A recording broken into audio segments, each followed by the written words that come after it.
Hello friends, welcome back to the channel E smart centre. आज हम करेंगे NCERT की एक्सरसाइज 7.2 का 9th question. Find the coordinates of the points which divide the line segment A B into 4 equal parts. देखो, ये है हमारी line A and B.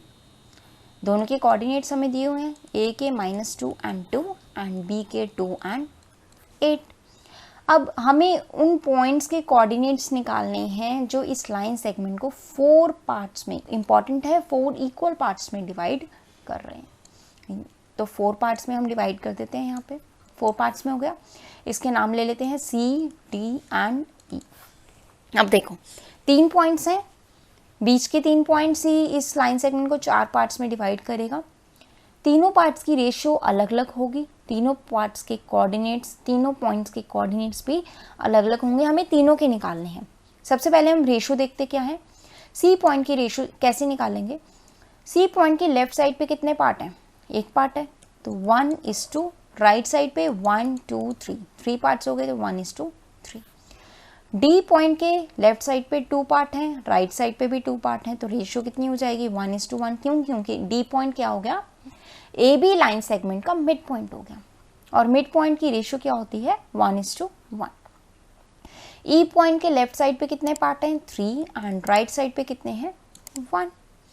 Ratio है हमारे पास, दोनों पॉइंट के कोऑर्डिनेट्स हैं। हमें क्या निकालने हैं? बीच के पॉइंट के कोऑर्डिनेट्स निकालने हैं। सेक्शन फॉर्मूला यूज कर लेते हैं। सी पॉइंट के कोऑर्डिनेट्स निकालने के लिए मैं एक ही बार में फॉर्मूला लिख देती हूँ, m1 x2। ऑल्दो मैं ये फॉर्मूला हर क्वेश्चन में लिखती हूँ, बट फिर भी मैं बार बार इसलिए लिख रही हूँ ताकि आपको याद हो जाए, और जिन बच्चों को याद हो गया है उनकी रिवीजन हो जाए। m1 x2 plus m2 x1 divide में m1 प्लस m2। कोई भी सी पॉइंट के कोऑर्डिनेट्स निकालने के लिए ये हो जाएगा x coordinate. y coordinate m1 y2 plus m2 y1 divide में m1 प्लस m2। ये हो जाएगा आपका y कोऑर्डिनेट। तो सबकी देखना m1 और m2 की वैल्यूज़ हर पॉइंट के लिए अलग अलग होगी, उसको ध्यान रखना।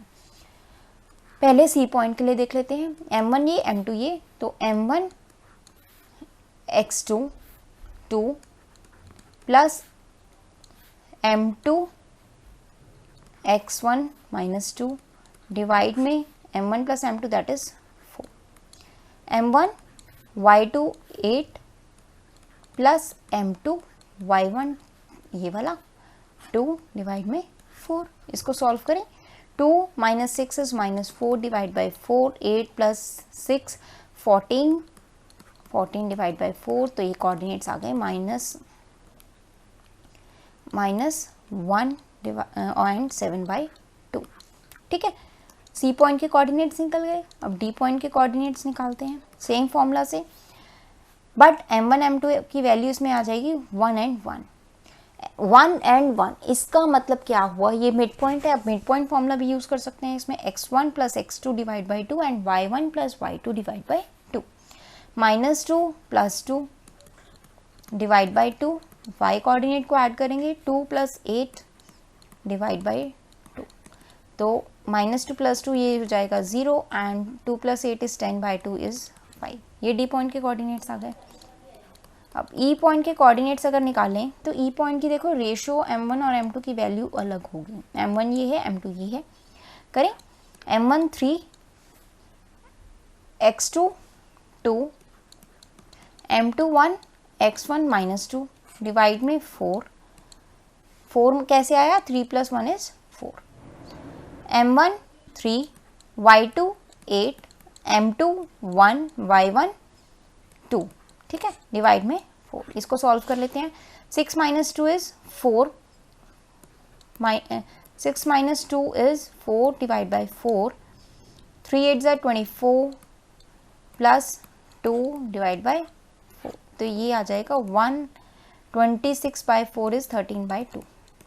कोऑर्डिनेट्स आ जाएंगे 1 and 13/2। ठीक है, हमारे पास तीनों पॉइंट के कोऑर्डिनेट्स हमने निकाल लिए। हमने यही निकालना था। समझ में आया? इसी के साथ हमारा आज का क्वेश्चन भी खत्म होता है। आगे एक एक्सरसाइज 7.2 का एक लास्ट क्वेश्चन है, क्वेश्चन नंबर 10। उसको हम नेक्स्ट वीडियो में लेकर आएंगे आपके लिए। Thank you for watching this video and please do like, share and subscribe the channel.